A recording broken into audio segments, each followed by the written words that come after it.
Now, our first speaker today is an inspiration to me. He came out of semi-retirement downstate to lead the Woodbury United Methodist Church at a time of one of its crises. And he's guided the congregation to live up to its own motto of open hearts, open minds, open doors, in a way that they were not fully open before.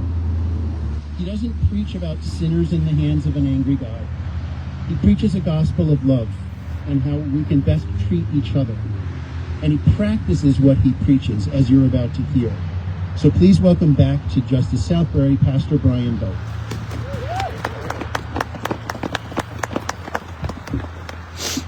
Wow, 300 meetings, 300 weeks. Give yourselves a hand. That's awesome. And a privilege to speak to you on this. So as I was listening to Rick's introduction and thinking about perseverance, I was reminded that this morning in a confirmation tutorial, we looked at Romans 5 at the beginning, where it says that faith produces perseverance, and perseverance produces character, and character produces hope, and hope does not disappoint us. So we're a part of all those things. So the three things I want to talk about today, do I have 300 minutes? The three things that I want to talk about, and I do want to honor the time, are first of all, this notion that everything that we personally do makes a difference. Several weeks ago was Scout Sunday, and when we don't have a troop in our church, but we had a young man who was part of a troop at the church next door. So I interviewed him in front of the congregation, and then I asked the members of the congregation who had been part of the scouting program to stand. It was 80% of our congregation. It was amazing. So the sermon that day was Do a Good Turn Daily. And I know it sounds sophomoric and almost like not worthy of the aspirational values of this organization. But what I said in my sermon was, if you commit to doing a good turn daily, or what our Jewish brothers and sisters call a mitzvah, it's hard work. You have to look for those opportunities. And sometimes I make my wife nervous because I'll pull up next to a guy that's got a taillight out, and I'll put my window down. Nobody does that anymore. And let them know their taillight is out, and move shopping carts around. That's what I did last night at the local grocery store.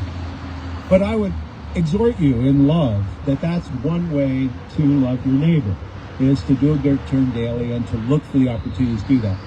The second thing I want to talk about is a much bigger issue, which is our constitutional crisis. And I don't know how many of our pundits are framing it that way yet, but that is what we are in. And so to find a voice, whatever the voice is, to address the imbalance of power between the branches of government, and to speak out, to support the work of the Congress and the work of the Supreme Court is critical at this time. It's absolutely critical.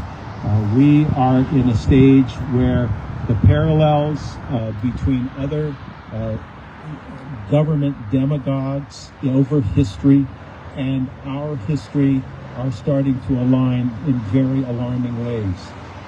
Do not be passive about that. The last thing I want to say, actually I don't want to leave that yet. So quick audience participation question. What word appears the most often in the Federalist Papers? So the Federalist Papers, you remember, right? Written by Jay and Madison and Hamilton and to get the Constitution adopted. What word appears the most often? We. It might be we, I don't, but I'm sorry, what? Fair is a good guess. Some others? We'll throw out freedom, we'll throw out democracy. The word that appears the most is demagogue. Demagogue. Alexander Hamilton's worst nightmare is starting to emerge because he was concerned that a demagogue would occupy the executive branch. So, end of conversation of advocacy around that. The last thing I want to talk about is that I'm going to be, am I doing? Yep, I'm all right. The last thing I want to talk about is immigration justice. About 1,200 United Methodists, that's my portfolio, will be in Washington this week to address the issue of immigration justice. We'll be meeting with our senators and congressional representatives. We'll be worshiping. But this is a time to speak out on behalf of our immigrants. Are there bad actors? Of course there are. Are there bad actors who are citizens of this country and in government office? Yes, there are. So the issue is not that. The issue is about A, immigrant justice, and B, respect for citizenship and voting rights. And that's why we will be there. That's why I'm going. So I'll be down there on Wednesday, leaving Tuesday, back on Thursday, maybe, if I don't go to Virginia Beach to see one of my sons. But we'll see about that. But it's so important because many of our immigrant folks are afraid. They're afraid to go out. They're afraid to shop. They're afraid to work. They're afraid to speak because they're afraid of being picked up at the court, right? They're doing what they're supposed to do about green card certification. They're following the rules. They're following the laws, and they're getting arrested. So that's why I will be in Washington.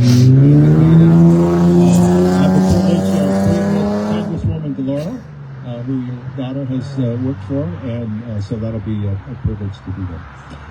So thank you for everything that you're doing. I know I'm preaching to the choir, but the choir needs preaching too. God bless you. Thank you so much.